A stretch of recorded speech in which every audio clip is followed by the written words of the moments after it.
唔少大學畢業生難得揾到份工，又開始煩人工太低，茫茫人海總有同輩份人工特別高。有銀行喺4月做調查，發現所謂嘅年青高薪族，即係一班年齡介乎25至到39歲嘅人士，月薪25,000蚊以上，入息中位數係33,000，佔呢一個年齡層人口超過1/半。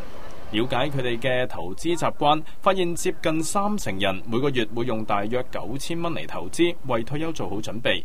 而投資嘅項目主要係買股票、基金同埋外幣。佢哋正係銀行業界近年集中睇實嘅客源。我哋見到好大部分呢一班年青高薪族咧，佢哋喺呢一方面即係網上啊或者流動電話理財嘅需求係都會係好高嘅。咁我哋尤其是譬如話頭先講到投資咁樣，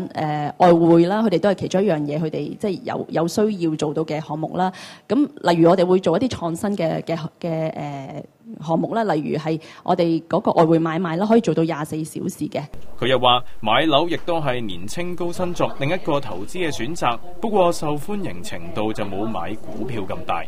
香港寬頻電視記者何榮生報道。